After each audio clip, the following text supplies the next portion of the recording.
Assalamu alaikum, my dear students. It's me, Dr. Ibrahim Elshinnawy, welcoming you in our 10th lecture in our course English Poetry from Romantics to Moderns. Today, inshallah, we are going to start our new age, which is the Victorian age. Since we have started, we're doing all the selected poems in Romantic age. Today, inshallah, we are going to start this Victorian age, and we will start it with a very nice poem called "My Last Duchess" by Browning. But as we did with the Romantics, if you still remember, we started with the main characteristics of the Romantic poetry. Today, inshallah, we're going to start with the main characteristics of the Victorian poetry. Actually, this part about the characteristics, either in the Romantics, either in the Victorian, or in the modern age, this part is very important because it shows you the main ideas and the main themes prevailed in that age. So please pay much attention to this part in each age, either in the Romantics or the Victorian or the modern poetry. Okay, anyhow, our start, as I have just mentioned, we will start with that point. This is our 10th lecture again, to remind you, and this is the point that we need to start with, which is the main characteristics of the Victorian poetry. Number one, it was an age of drastic changes. Drastic means so huge, complete changes in the British society as a result of industrialization, and rich landowners were turning into businessmen. So what you need to know is that you have to know that it was not an age of just slight changes, but complete changes, different changes, various changes in different fields. The second main characteristics that you need to know is that it was an age of adventure, free enterprise, and individual initiative also. So it was also an age of adventure. Number three, it was an age of imperialism. The reasons for imperialism were fundamentally economic. So the main reason for this imperialism, it was economic, and because of two reasons. A, looking for cheap raw materials. B, finding markets for manufactured goods. Number four, the fourth characteristics is names of great imperialists and politicians appeared in the Victorian age, example like Disraeli and also Gladstone. Another important characteristics is number five, which is it was an age of scientific progress in which great scientists and thinkers lived, like Darwin, like Huxley, and Karl Marx. Sixth characteristics is faith in the reality of progress was the main characteristics of the early Victorian age. So at the early Victorian age, not the late one, we find faith in the reality of progress was the main characteristics of the early Victorian age. Doubt, skepticism, and questioning became the main characteristics of the later Victorian age. So the very beginning, we find the first half, or the early Victorian age, we find faith. But it turned to be late in the Victorian age, this faith turned to doubt, turned to skepticism and questioning.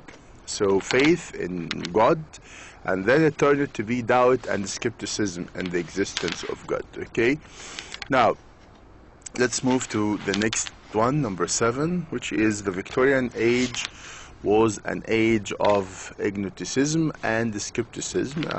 It's again the same idea. It was an age of weak, religious belief. This one is not wheel, it's weak. I'm sorry for this misprint. It's weak religious belief. Okay, so it's weak religious belief. Please, if it is possible to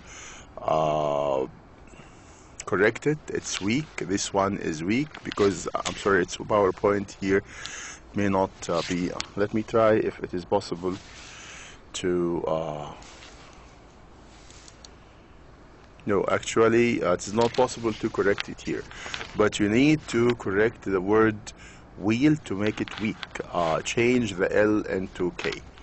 So again, it was an age of weak religious belief. That belief, the religious belief, was not that strong in the Victorian age. On the contrary, it was a weak religious belief. Okay, now concerning number 8, these aspects were more or less reflected in the poetry of Tennyson, of Browning, and Matthew Arnold. And of course, Tennyson, Browning, and Matthew Arnold are the most well-known famous poets of representing the Victorian poetry. Okay, so these are the 8 main characteristics of the Victorian poetry. You need to read them. Also, to read the main characteristics of the Victorian, of the Romantic poetry, and also, inshallah, when we have something about also modern poetry, also we will start with the same point, which is the main characteristics. Again, please read this part in a good way. Pay attention to it because definitely you will have some questions about these characteristics, okay, in the final exam.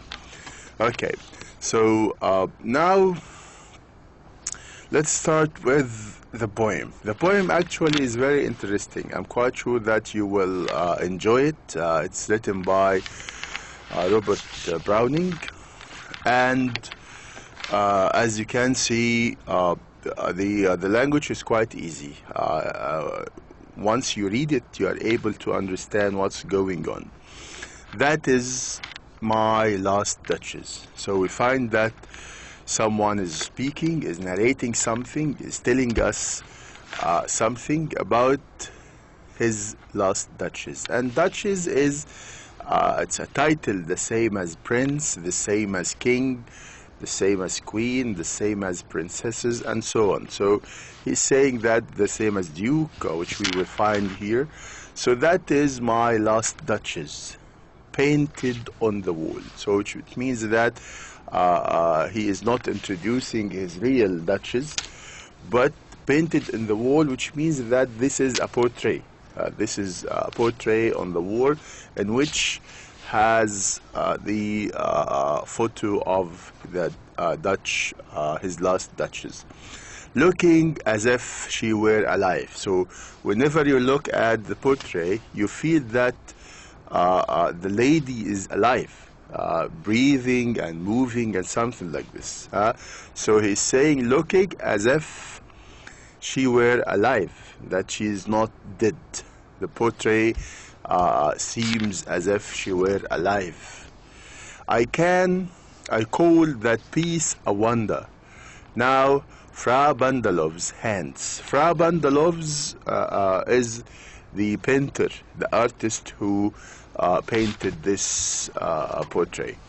So, Fra Bandalov's hands worked busily a day, and there she stands. Will it please you sit and? So he finished, amazingly, he finished that portrait, as he said here, in just one day. Okay, worked busily a day, and there she stands. Well, please you sit and look at her, I said. So he asked, he's speaking, as you can see, he's speaking to someone, and you will never hear the voice of that other one, the other partner, never in the poem. So you will find all the time that man who is the Duke, and Duke is a title also the same as Duchess. You will find him all the time speaking, and the other one is all the time listening. So the speaker here is the Duke, the one who is telling us the story, the one who is narrating the story to us, and the other one who is the messenger, and we will know the messenger of whom later. But the other one, the other person is all the time listening, and he is the listener. And in a case like this, if we have someone speaking all the time and the other one is listening, no kind of conversation or no kind of what we call dialogue, so we call it monologue. Monologue means someone only, it's only one. Mono means one. Someone is speaking and the other one is listening. So we call this poem as a kind of a dramatic monologue. Why monologue? Monologue means one, someone is speaking and the other one is not speaking at all. And this is what's happening in the poem. We find someone is speaking all the time and one only just listening. So I said Fra Bandalov. Again, Fra Bandalov is the painter of the portrait of the Duchess. By design, for never read strangers like you that pictures countenance, the depth and passion of its earnest glance. But to myself they turn it, since none puts by the curtain I have drawn for you, but I, and seemed as they would ask me, if they durst, how much a glance came there. So not the first are you turn and ask thus. Sir, it was not her husband's presence only. So he's telling him that many of the people who came to the palace here, to my palace, and looking at the portrait, they wanted to ask about that look, that smile in the portrait. What's the reason behind this? But they did not have the courage to ask me.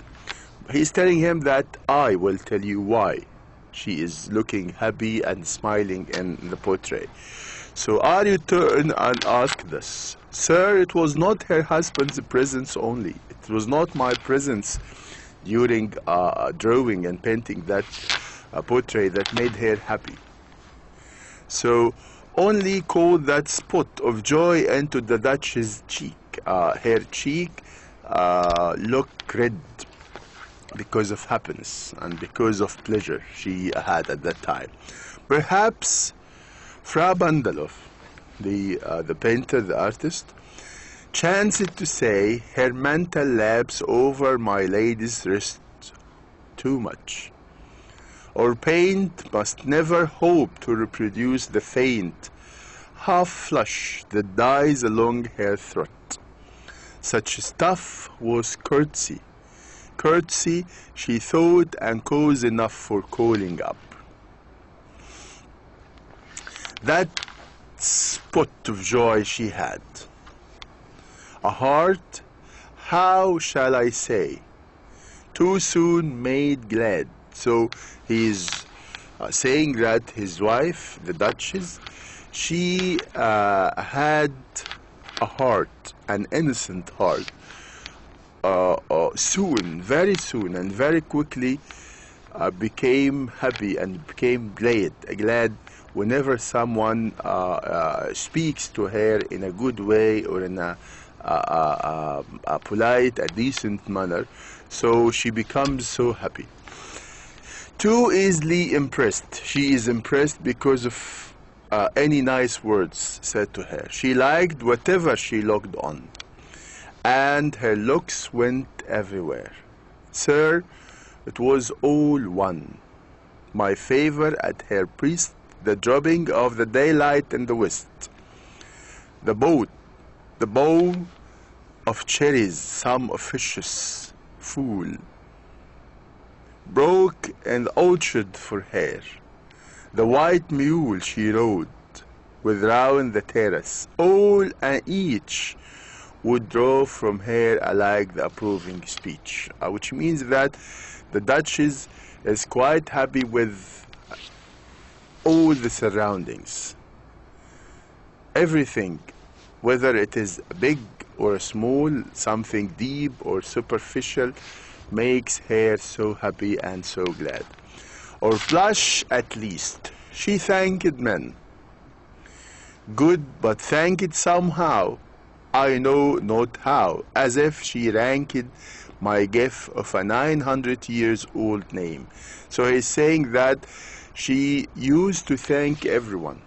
He said, it's okay, this is not a bad habit to thank everyone, but she should not thank people the same as she thanked me. When I gave her presents, she thanked me the same way like she thanked the others.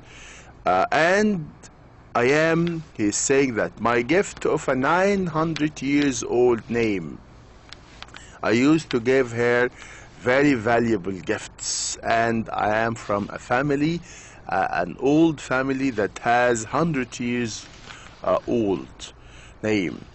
With anybody's gift, who would stoop to blame this sort of traveling, even had you skill and speech, which I have not, to make your will quite clear to such an one, and say just this or that in you disgusts me.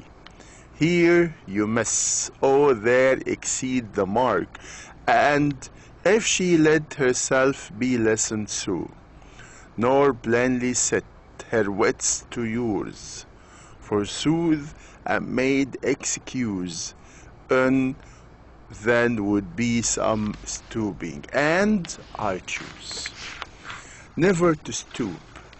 Oh, sir, she smiled no doubt, whenever I passed her, but who passed without much the same smile, which means that she was smiling to me when I passed in front of her, but he found that she was smiling the same smile to the others, which means that she does not make that difference in smiling and in thanking between her husband, who considers himself as someone who is a VIP, someone who is quite elite, someone from a noble family, and she was smiling the same way to all the other people, to all ordinary people who do not have the same rank, who do not have the same nobility as him.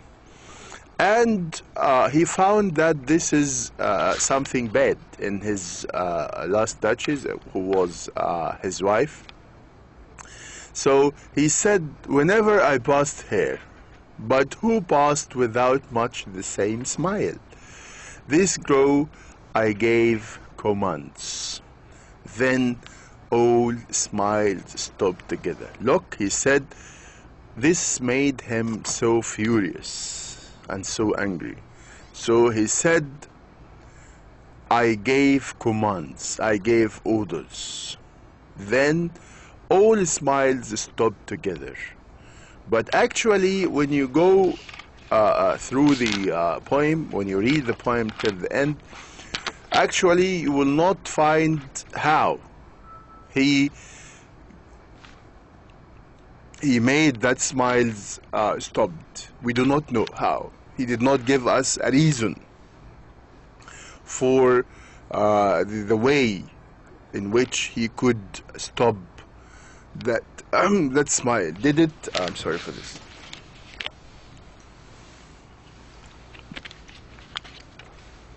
Did the smile stop naturally, or he meant that he stopped her smiles by ordering, by giving some orders to someone to kill her, to end her life, to stop that smiles completely until the end? No one knows. He gives us no reasons. He left it open to us to think, to guess about the way, about how, about why he did this. So he said, this grow I gave commands. Then all smiles stopped together. There she stands, as if alive.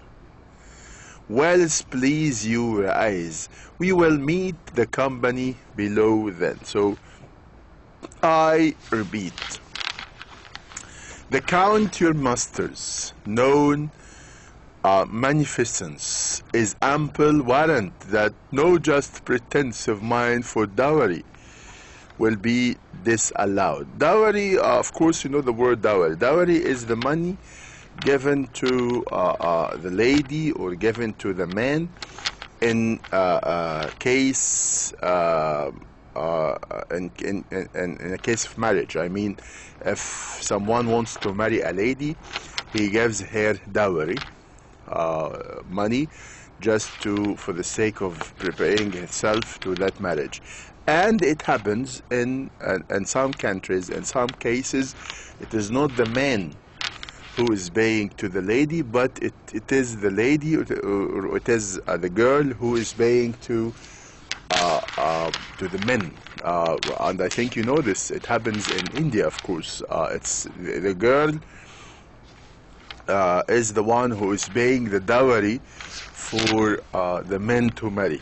So actually, I think the Indian men are quite lucky to have something like this, and I think most men actually may envy the Indian men for this.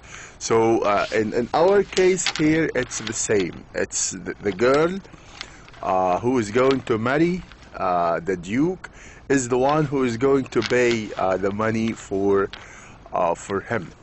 So he's saying that of mine for dowry will be disallowed. He's speaking about the dowry, and he is speaking here about a second marriage. So we know why is the listener here. The listener is the messenger of the count of another prince, sending the messenger to the Duke to speak to him about a second marriage after the death of that Duchess and the portrait.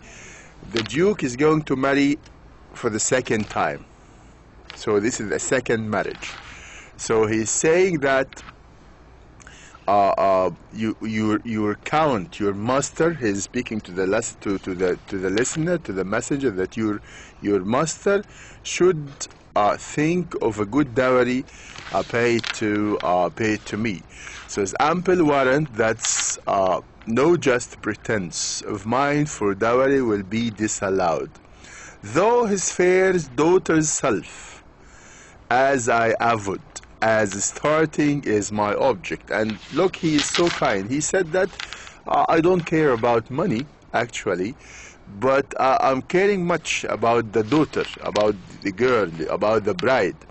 And actually, without about this, we could not believe in what he's saying. So he first mentioned the dowry, the money, and then he mentioned the girl. But he is trying to not to appear as someone who is greedy for the money, but he's saying that my object is the girl, the girl that he is going to marry. Nay, we'll go together down, sir. Now let's go together. Not Neptune, though taming a seahorse, thought a rarity which cows of Innsbruck cast and bronze for me. So he's showing him some antiques in the palace.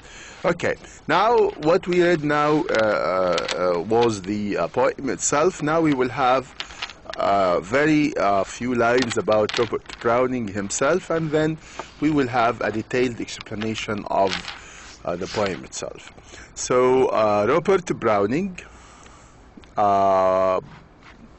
he actually was born in 1812 and died in 1889. Now, I'm repeating again every time in my lecture that the dates here are very important in each poem and in each poet. So you need to remember all the time these names, these dates, sorry.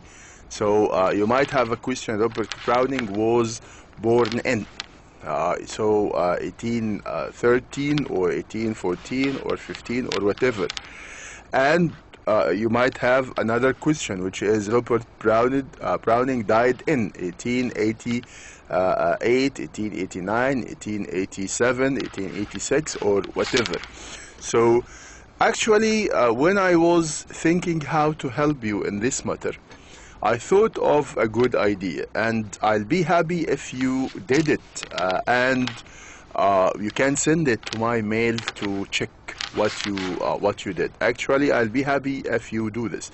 I prefer if you make like a table, and then you write the name of the poet, and you write another column. You make another column for his date of birth, his date of death, and then you write the title of the poem, and then after the title of the poem you write the date of the writing, in which date it was written, and sometimes you find that a date for publishing the poem. So also you need to write also the number of the date of publishing.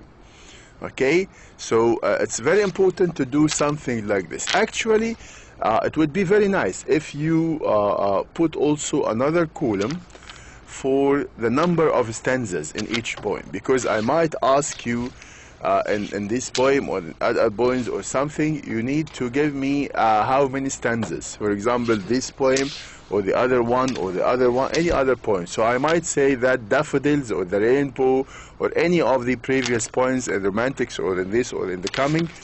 I might ask you, this daffodils, for example, consists of 5 stanzas, 4 stanzas, 3 stanzas, or whatever.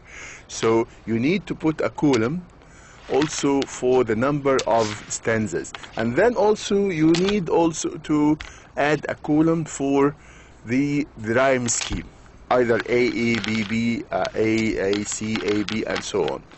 This timetable will help you a lot. If you do something like this, you will put all the poems in front of you, and just in a very quick glance or a look, you will be able to revise very quickly what's going on. Okay, so again, try to make a timetable, writing the name of the poet, also another column beside it, his birth, his death, the title of the poem, because you might be asked something like this. For example, My Last Duchess was written by Byron, Browning, Wordsworth, Keats, for example.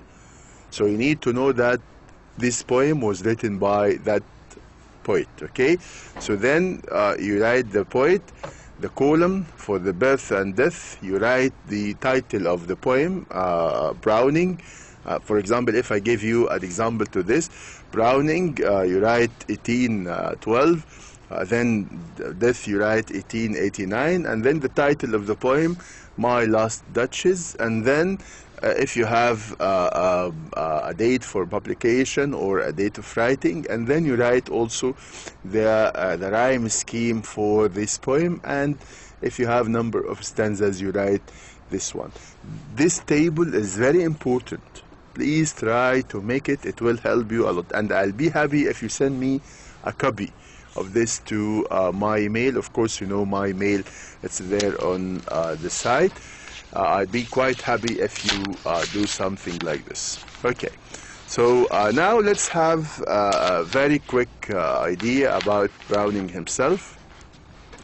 Browning was born of parents who were not rich but were well off enough to enable the son whose genius they recognizes to dedicate himself to literature. So they helped him much in dedicating himself to literature. He married the poet Elizabeth Barrett in 1846. He and his wife had lived in Italy since their marriage till his wife's death in 1861. Then he returned to London and lived there till his death in 1889. So he was born in 1812 and died in 1889. Okay, now let's have a very brief summary about the poem that we have just read, summary and commentary. Upstairs at his palace. So the poem happened in the palace of the Duke, of the one who is speaking, in October 1564. The Duke of Ferrara, and this is the speaker, the one who speaks the poem, the one who is narrating us the poem, a city in the northeasterly on the branch of Roe River, shows a portrait of his late wife. Late means dead here. So he shows a portrait, as we said, the portrait on the wall of his late wife. Late here means dead, his dead wife, the Duchess, who died in 1561, to a representative of the Count of Tyrol. So the messenger is sent to the Duke by whom? By the Count of Tyrol, an Austrian nobleman, who sent him the messenger just to negotiate the marriage, his second marriage. The Duke plans now to marry the Count's daughter. So the daughter of that man, the Count of Tyler, is going to marry the Duke.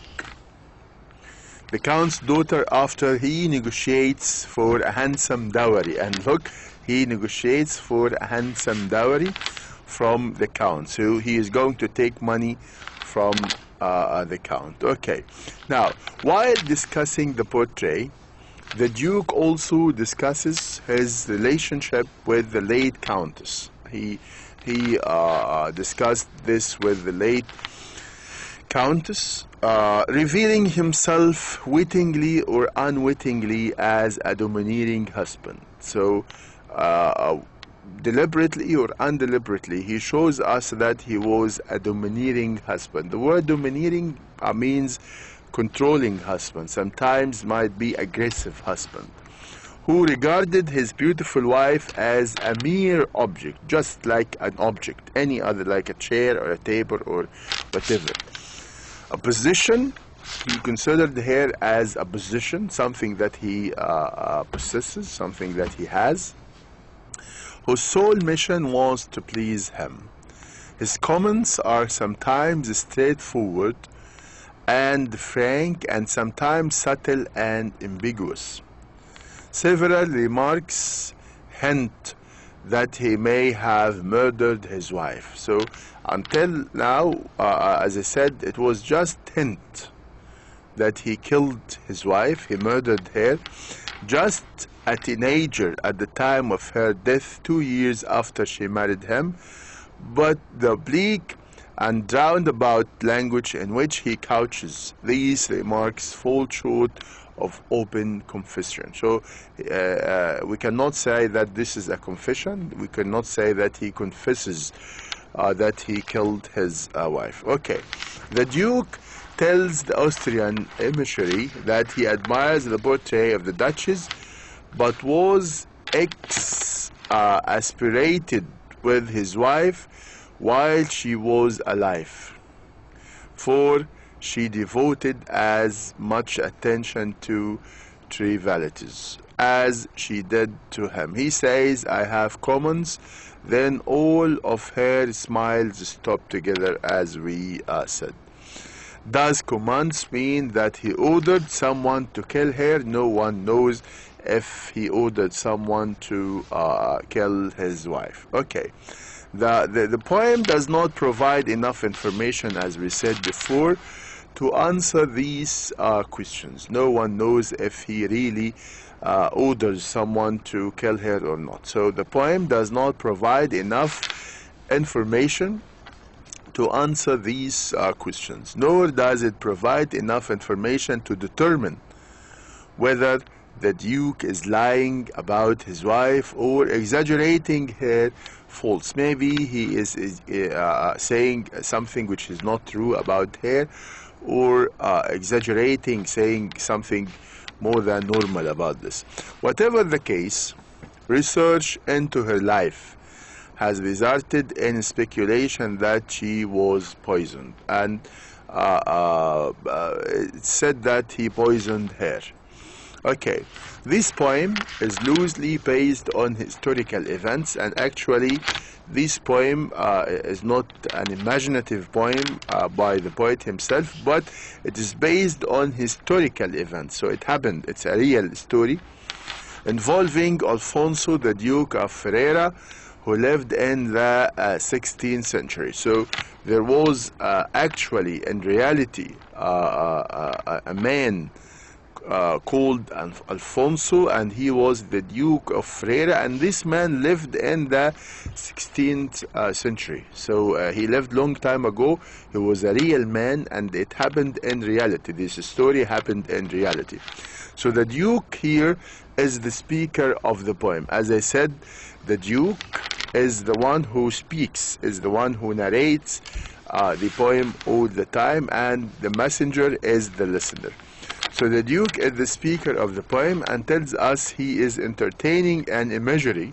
Imagery means the messenger who has come to negotiate the Duke's marriage.